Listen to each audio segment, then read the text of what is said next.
मेरी गलती क्या थी? मैंने सास के साथ में तो हमेशा ही अच्छा ही रवैया रखा है।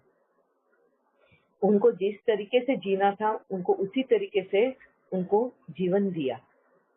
हर वक्त जैसा चाहा वैसा, गरम तो गरम, ठंडा तो ठंडा, जिस तरीके का खाना जिस वक्त चाहिए उनको, हमेशा वैसा ही किया है मैंने। और जब मेरा वक्त, मेरे को जरूरत थी, उस वक्त वो चले गए थे। और उस वक्त मुझे परमात्मा ने समझाई ये बात, क्या कि तेरा उनसे लेना बाकी नहीं बचा था। तेरे को उनको तेरी तरफ से सेवा देनी बाकी थी, वो सेवा दी, उतना खत्म, वो अपने रास्ते चले गए। वो तेरे लिए नहीं है, तू उनके लिए है। हाँ, क्योंकि मैं कर्जदार थी उनकी। तो जब भी उनको जब जरूरत पड़ती थी, मैं उनके लिए थी। और जब मुझे जरूरत पड़ी, वो मेरे लिए नहीं थे, क्योंकि मेरा हिसाब किताब ही नहीं था। मेरा उनसे लेने का हिसाब किताब ही नहीं था। ठीक है, ये क्लियर हुआ कि किस तरह से हमारी सिचुएशन आती है। मगर उस वक्त में हम क्या करते हैं? हम दोष देते हैं, उनको भला बुरा बोलते हैं, रिश्तों की दुआई देते हैं कि ऐसे रिश्ते होते हैं, ऐसे लोग हैं, ये है, ऐसा मेरा परिवार है, मेरी सास ऐसी है, मेरे ससुर ऐसे हैं, या हम ये रिश्तों को ये करते हैं। मगर रियल में ये सब हमारी खुद की कमाई होती है। धीरे धीरे मेरा जो सास के प्रति जितना मेरा कर्तव्य था, जितना मेरा कर्मा था, वो दे दे के कर करके खत्म हो गया। अब जब उनको जरूरत है, आज उन्होंने सिर्फ लेने का वक्त था, लेते गए। अब देखो इंसान की कैसे हम अपना सिर्फ लेने का वक्त होता है, सिर्फ लेते हैं, लेने के वक्त में वापस से हमें भरना होता है, ये याद नहीं रहता हमें, है ना। हमारा पुण्य का मटका जो होता है, उसमें वापस से भरना होता है, हमें ये याद नहीं होता है। हमारे अच्छे समय में हम सिर्फ निकालने का ध्यान रखते हैं। तो उस वक्त वो मेरी सास का बहुत अच्छा समय था, उनको लेने का वक्त था, वो ले रहे थे, ले लेके उनका पुण्य का खाता खत्म हो गया। ना आज मैं उनके लिए करना भी चाहती हूँ, मगर आज उनका नसीब ऐसा है कि वो ले नहीं सकते। क्या आज उनका ऐसा है कि वो ले नहीं सकते,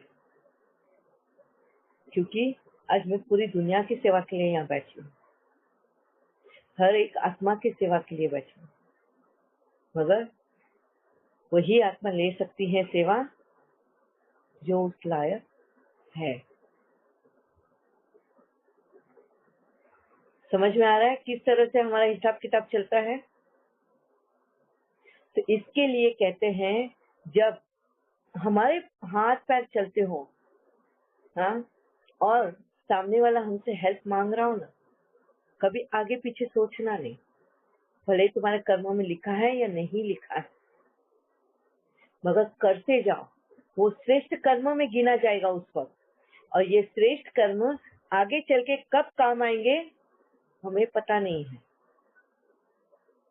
क्लियर? हाँ, ये है हमारा हिसाब किताब। इसके लिए जब हमारे साथ में कुछ बुरा भी हो रहा है, उस वक्त में हमारे लिए कोई खड़ा भी नहीं होता है, तो ये दोष हमें किसी और को नहीं देना है। ये हमने खुद अपना भविष्य लिखा है। जिस वक्त हम किसी के लिए हेल्प कर सकते थे, हमने नहीं की है, हमने सिर्फ लेने का काम किया है, और ले लेके हम कर्जदार बन गए। आज सिर्फ देने का काम बाकी है। अब समझ में आया ये लॉ ऑफ कर्मा का किस तरह से हमारे जीवन में चलता है। तो हमें हमारे कोई भी रिश्तेदार के लिए कोई भी नेगेटिव संकल्प कभी भी नहीं चलाना है। उन्होंने मदद की, बहुत अच्छा। नहीं मदद की, उससे भी ज्यादा अच्छा। क्यों? क्योंकि हम कर्जदार नहीं बनेंगे, फर्स्ट। सेकंड, हम डिपेंडेंट नहीं बनेंगे, है ना। वो हमारे अंदर की ताकत को जगा रहे हैं। अगर हमें उस वक्त हेल्प मिल जाए तो हम क्या करेंगे? हमारे अंदर जो ताकत है, हमारे अंदर पोटेंशियल है, हम कर सकते हैं, ये हमें हमारी खुद की पहचान ही नहीं होगी। जब सामने वाला मना करता है, फिर हम खुद ट्राई करते हैं खड़ा होने के लिए। कहीं ना कहीं हमें हर्ट होता है। अच्छा, जा तू क्या समझता है, मैं नहीं कर सकती या मैं नहीं कर सकता है, नहीं जरूरत मुझे तेरे हेल्प की, मेरे को नहीं चाहिए हेल्प, ये बोल के हम खुद खड़े हो जाते हैं करने के लिए। करते हैं ना, मगर मन में नेगेटिव भाव लेकर करते हैं, कहीं ना कहीं नफरत का भाव लेकर, कहीं ना कहीं बदले की भावना लेकर। मगर आज से हमें क्या करना है? ये भाव नहीं लेकर आने हैं। बहुत अच्छा, आप नहीं हेल्प कर रहे हो, बहुत अच्छा, मैं तो आपकी ऋणी हूँ। क्यों? क्योंकि तुमने मना किया, इसलिए आज मेरे अंदर कितनी शक्ति है, मेरे अंदर कितनी क्षमता है, आज मुझे मेरे से पहचान होगी, है ना। तो जो भी होता है हमारे जीवन में कल्याण के लिए होता है। ये वक्त कल्याणकारी है। Time is always a benefactor. ठीक है, क्लियर है ये सबको? तो हमारे अंदर अगर हम हमेशा पॉजिटिव रखेंगे थॉट, हमारी एटीट्यूड, उनको जब भी जरूरत हो, हमें पीछे सोचना नहीं है, आगे पीछे सोचना नहीं है कि अरे उसने तो मुझे हेल्प नहीं किया, अब मैं क्यों करूं। मुझे क्यों करना है? आउट ऑफ वे जाके करना है तुम्हें। क्यों? क्योंकि तुम्हें तुम्हारे पुण्य का खाता बढ़ाना है, श्रेष्ठ कर्म करना है। उन रिश्तों को फिर से मधुरता में लाना है। इसलिए उन सामने वाले को फिर से सिखाना है कि उनको भी किस तरह से श्रेष्ठ कर्म करना है। हमें फायदा ही फायदा है, नुकसान कभी नहीं हो सकता। ठीक है, क्लियर है ये सब? अच्छा, अभी आप अपने पॉइंट्स लेकर आइए। क्या भावना बेन, आपने पहले हाथ ऊपर किया था? दीदी, बात पहले भी हो चुकी थी कि जैसे आज आपने बताया कि जब जरूरत हो हम रेडी हों हेल्प करने के लिए, लेकिन उनको एक्चुअली हेल्प नहीं चाहिए and they are just used to it, like उनको आदत हो गई है दूसरों से निकालने का काम या जो कुछ भी है। इन सच अ केस आपने कहा था कि उनको भी सिखाना चाहिए, हाउ डज इट अप्लाई है? अगर आपको पता है सामने वाला इंसान उनके विकारों की वजह से वो हमसे हेल्प ले रहा है, यानी उसमें आलस कुट कुट के भरा है, हाँ, आलसी होने की वजह से वो हमारे पे काम थोप रहा है, तो हम अगर वो काम करते हैं उससे, तो हम बढ़ावा किस चीज के लिए दे रहे हैं? उसकी आलस को और बढ़ावा दे रहे हैं, है ना। अगर सामने वाला लालची है, कंजूस है, लालची, कंजूस नहीं बोलेंगे, लालची है, पैसे का बहुत लालच रखता है, जैसे उसको पता चले कि वो हमसे पैसे निकलवा सकता है, कुछ भी बहाने देकर, जैसे समझो मैंने अभी बिजनेस स्टार्ट किया है और मैंने हेल्पिंग हैंड देने को कहा है, सबको मैं हेल्पिंग हैंड दूंगी जो अपने पैरों पे बलबूते पे खड़ा रहना चाहता है। कोई लालची इंसान है, वो तो बहुत अच्छा है, वो खुद अपने पैरों पे खड़ा रह सकता है, उसको हेल्पिंग हैंड की जरूरत नहीं है, मगर वो लालच की वजह से वो लेना चाहता है। और अगर मुझे ये बात पता है तो मैं उसके लालच को बढ़ावा नहीं देना है। मुझे उसके लालच को बढ़ावा नहीं देना है। तो ऐसे वक्त में मुझे शक्ति यूज करनी है। कौन सी? परखने की शक्ति जो परमात्मा हमें अंदर देता है। हमें परखना है सामने वाले इंसान को कि वाकई में उसको जरूरत है या उसका लालच उसको करवा रहा है। उसका मोह उसको करवा रहा है, उसका अहंकार, उसका क्रोध, उसका आलस या उसका अलबेलापन। अगर वो ये सारे विकारों वश अगर हमसे हेल्प मांगता है तो उस वक्त उसको वो रियलाइज कराकर और उसी से वो काम करवाना है, उसी से उसका वो काम कराना। हमें उसको छोड़ना नहीं है, हाँ? उसको हेल्प देना है, मगर किस तरह से हेल्प देना है? अगर वो आलस की वजह से कर रहा है तो उसका आलस से छुड़ाना है, हाँ? उसको बोला चल आजा, हम दोनों मिलके करते हैं, मैं भी करती हूँ तू भी कर, है ना? इस तरह से उसको उठाना है। अगर लालच उस पैसे बस वो करना चाहता है तो बोलना ठीक है, तेको जो हेल्प चाहिए मैं कर सकती हूँ, बस इतना इतना पैसा लगेगा, आजा तू और मैं दोनों मिलके, मैं सारा प्रॉफिट तेरा, मुझे उसमें से कुछ नहीं चाहिए, सब कुछ तेरा रहेगा, मैं तेरे को मेहनत करने के लिए तैयार हूँ तेरे लिए। उसको उसका पैसा ही लगवाना है उस बिजनेस में ताकि वो कर पाए उसको। तो हमें युक्ति से, परखने की शक्ति से एंड फिर डिसीजन लेना है। ठीक है? क्लियर है भावना बहन? हाँ जी, हाँ जी। मगर किसी के भी विकारों को हमें तूल नहीं देना है। तूल नहीं देना मतलब उसमें वो अगर है तो उसको और भी बढ़ावा देना, और अपने लिए हम श्रेष्ठ कर्म कर रहे हैं, हम श्रेष्ठ कर्म कर रहे हैं, ऐसा नहीं करना है। हाँ? अगर हम श्रेष्ठ कर्म कर रहे हैं मगर अगर हम सामने वाले को उसके विकारों में और डुबा रहे हैं तो कहीं ना कहीं जब वो पे करेगा ना उसके विकारों वश, उसके कर्मों का भाग्य वो जब पे करेगा तो उसकी भासना हमें भी होने वाली है। वो दर्द की छाया हम पर भी पड़ेगी। क्यों? कि कहीं ना कहीं उसके इस विकारों को और भर डालने के लिए हम वजह बने हैं। ठीक है दीदी? हाँ जी। एक थॉट ये आया कि जैसे दूसरा आदमी एक्सपेक्टेशन रखता है, उसको हमेशा ही सबसे एक्सपेक्टेशन रहती है कि ऐसा नहीं है कि कोई मजबूरी है, but they expect that everyone should help.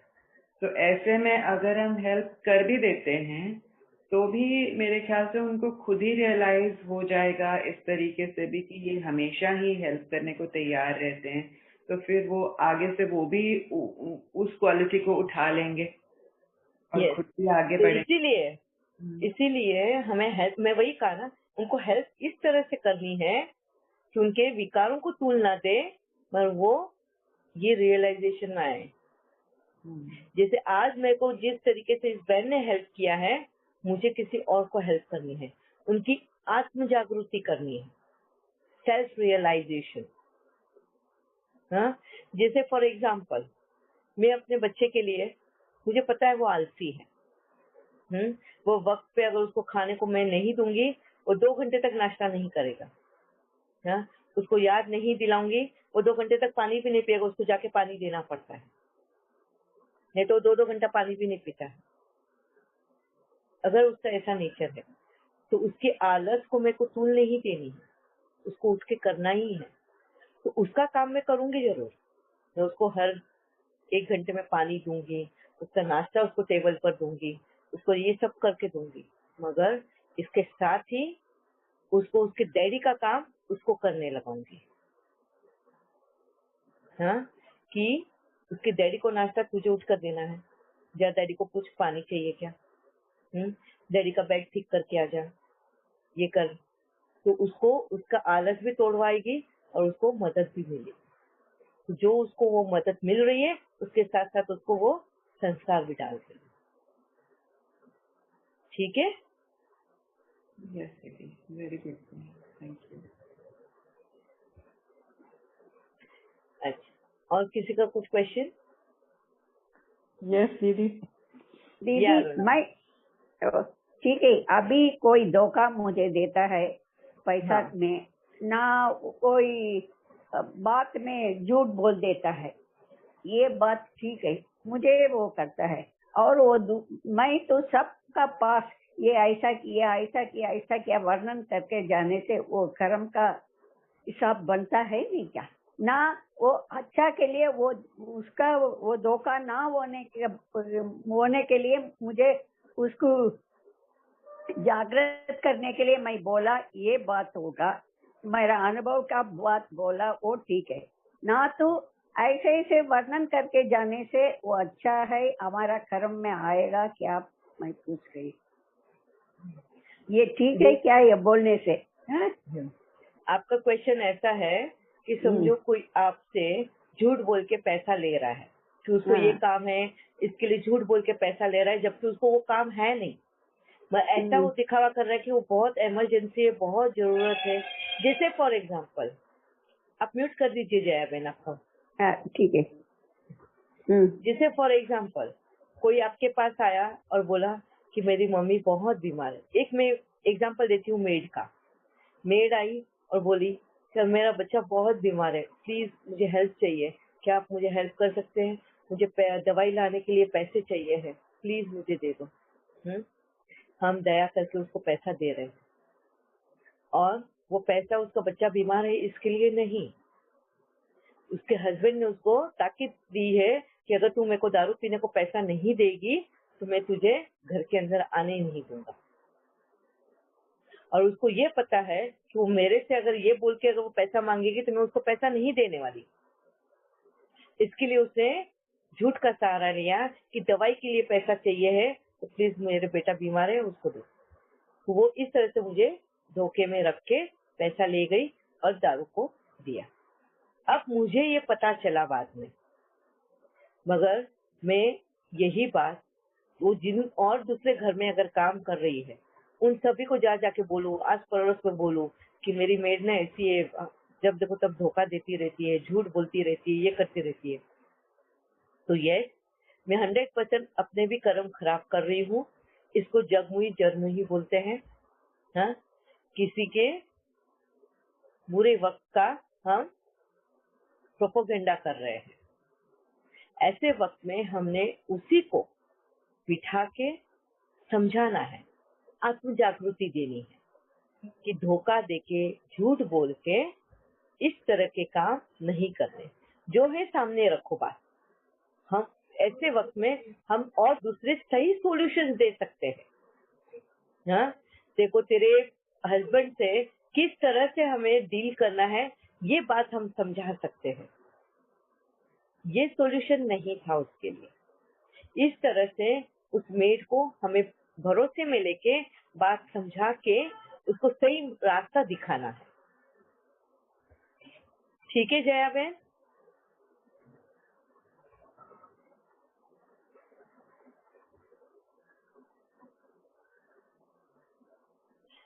Okay.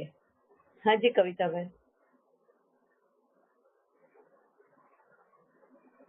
हाँ दी, मुझे जानना था कि पेरेंट्स होते हुए भी कोई फैमिली अडॉप्ट करती है जबकि पेरेंट्स है, तो ये कौन सा कर्म हुआ दी? मतलब जबकि पेरेंट्स है फिर भी मतलब दूसरी फैमिली अडॉप्ट करती है। ये शायद हमने लॉ ऑफ कर्मा में लिया हुआ है।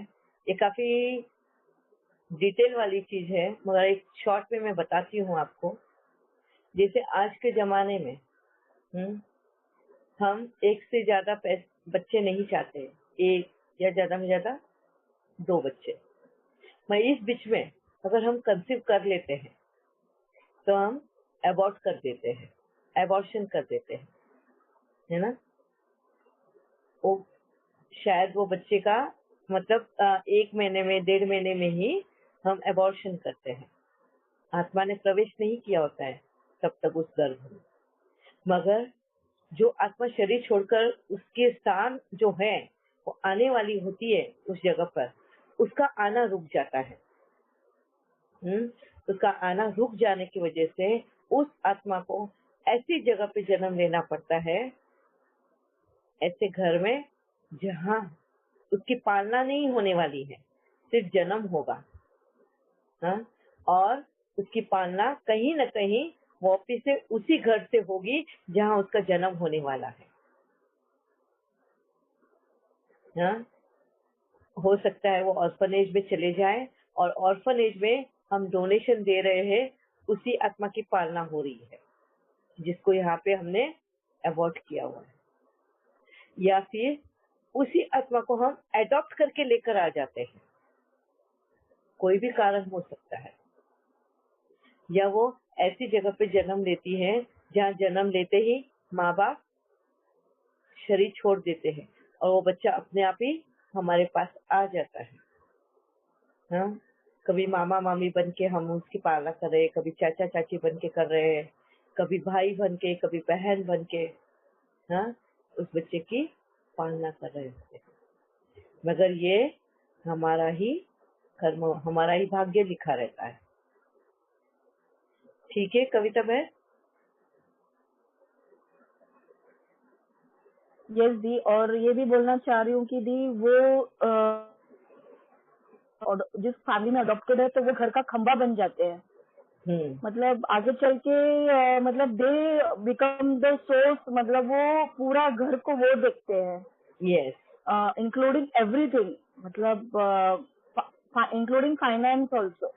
यस, क्योंकि वो खून के ही रिश्ते हैं ना, बस गर्भ दूसरा लिया, मगर कर्म तो उसके सारे जुड़े हुए थे ना, तो उसको उसका रोल निभाना ही है वो सब। मगर अब बस नाम सरनेम कुछ अलग अलग कराएगा और एडॉप्शन का नाम पीछे लग जाएगा, मगर ओके, कर्म सेम है। ओके, ठीक है, हाँ, okay the, thank you so much. अच्छा।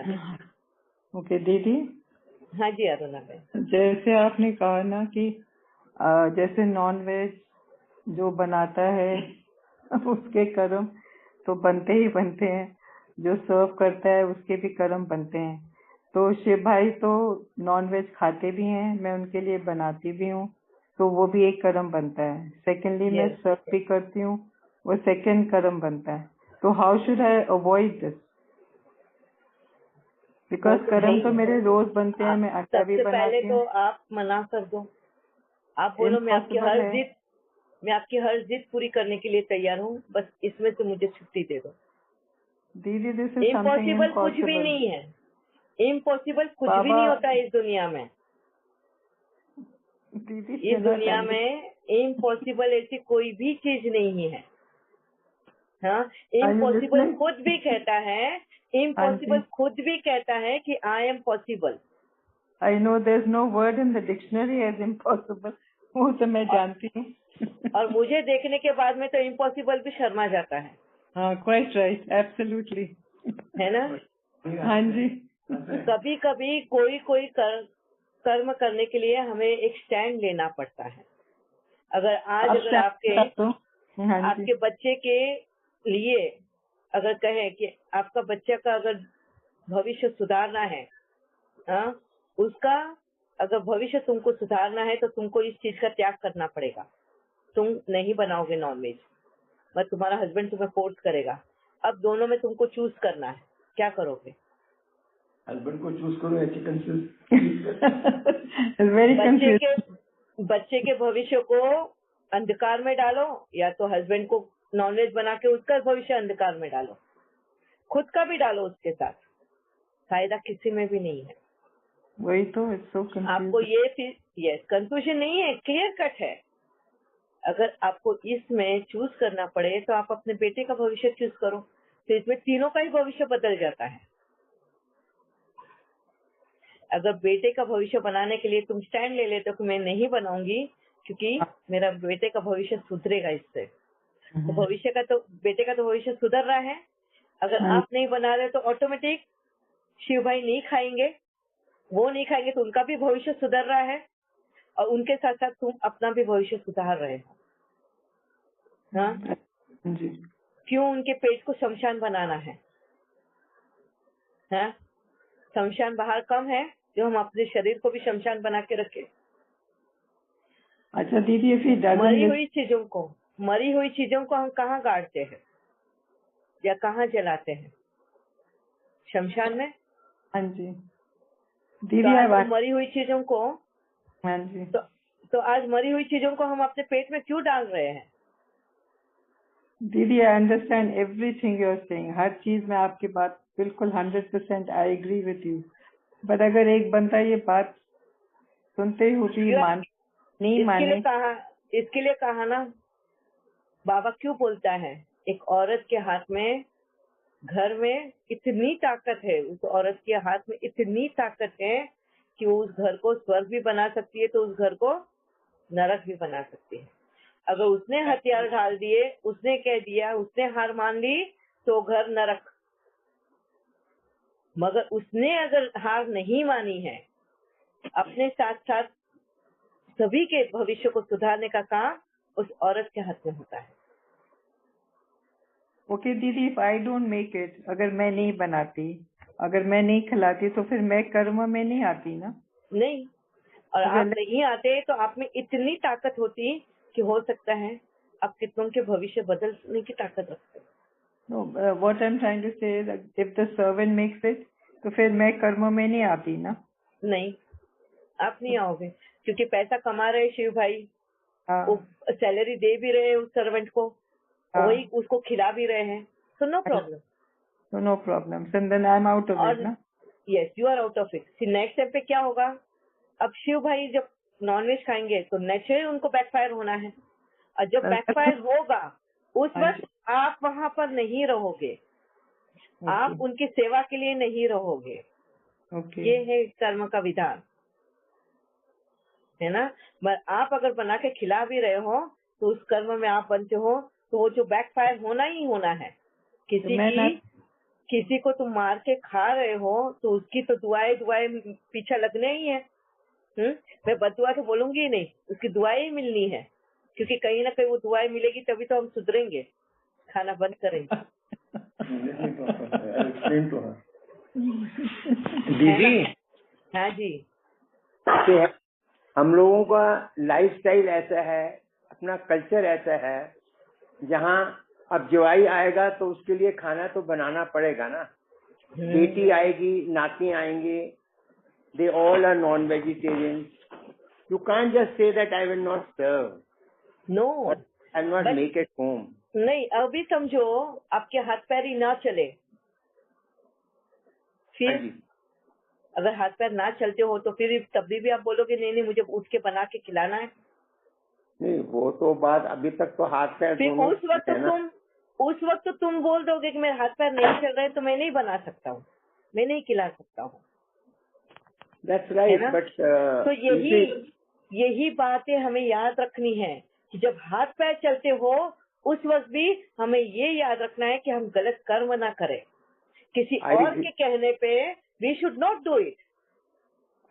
आप जो बोल रहे हैं बिल्कुल ठीक बोल रहे हैं, आई एग्री 101%। सिर्फ मेरा कहने से या ना खाने से कोई फर्क नहीं पड़ेगा। बहुत फर्क पड़ेगा। यही तो मिस्टेक करते हैं शिव भाई। हमें ऐसा लगता है मैं अगर नहीं खाऊंगा, मैं अगर नहीं बनाऊंगा, मैं नहीं सर्व करूंगा, अपने घर में नहीं दूंगा तो बहुत फर्क पड़ेगा, बहुत फर्क पड़ेगा। आपको नहीं पता है उसका फर्क कितना होता है, आप करके देखना। ठीक है। आप अपने घर में लाओ ही नहीं, कोई भी आएगा आप बोलना अगर आपको नॉनवेज खाना है प्लीज होटल्स ओपन है, आपको यहाँ पे घर में आपको शुद्ध खाना ही मिलेगा। ऐसे नहीं कर सकता, ऐसे चलाते हैं, आपको पता नहीं है। मैं जब ऑनियन गार्लिक खाती थी मेरे को एक डे में 1 किलो ऑनियन लगता था। हाँ जी। जिस दिन परमात्मा ने बता दिया ऑनियन गार्लिक खाने के दुष्प्रभाव कितने हैं, मैंने खाना बंद किया। मैंने सिर्फ खाना ही नहीं बंद किया, मैंने कहा मैंने बनाऊंगी भी नहीं, और बनाऊंगी नहीं तो फिर लाना ही बंद हो गया घर में। अपने आप ही वो बंद हो गया, क्योंकि बनाने वाली भी मैं ही थी। मैंने तो बनाने से भी मना कर दिया। बनाना बन के अब घर में जो भी आते हैं, समझो फॉर एग्जाम्पल यहाँ पे पुणे में मिसल पाव बहुत फेमस है, और मिसल पाव या तो समझो पाव भाजी विदाउट ऑनियन गार्लिक वो पाव भाजी इमेजिन ही नहीं कर सकते, या मिसल पाव भी विदाउट ऑनियन गार्लिक इमेजिन ही नहीं कर सकते हैं जो खाने वाले होते हैं। हाँ जी। अगर वो अभी आ रहे हैं घर पे, मैंने तो विदाउट ऑनियन गार्लिक ही बनाया, उनके सामने सर्व किया। उन्होंने कहा अरे कच्चा कांदा दो ना। मैंने कहा इस घर में नहीं मिलता। उन्होंने आधा ही खाना खा के उठ गए वो, क्योंकि उनको टेस्टी नहीं लगा। क्यों? फर्स्ट टाइम उनके दिमाग में ये था कि उनको ऑनियन गार्लिक मिलेगा, ठीक है, और वो दिमाग में था कि ये ऑनियन गार्लिक के बिना खाना बनाया मतलब ये टेस्टी नहीं होगा, और दिमाग में रख के उन्होंने खाना खाया। इसके लिए टेस्टी होने के बावजूद भी वो खाना उनको टेस्टी नहीं लगा।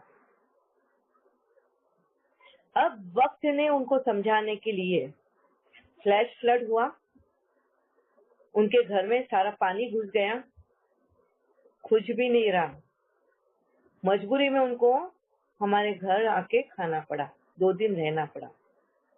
वो 2 दिन रहे, विदाउट ऑनियन गार्लिक का खाना खाया, और उस वक्त उनको वो खाना इतना टेस्टी लगा, इतना प्रसाद की तरह लगा कि उन्होंने उनके घर में ऑनियन गार्लिक खाना बंद कर दिया।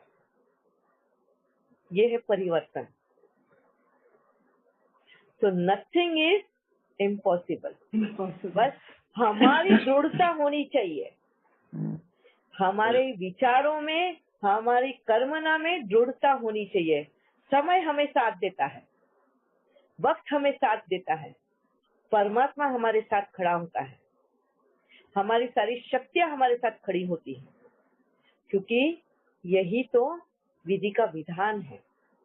सभी को परिवर्तन होना ही है, सभी को पवित्र बनना है।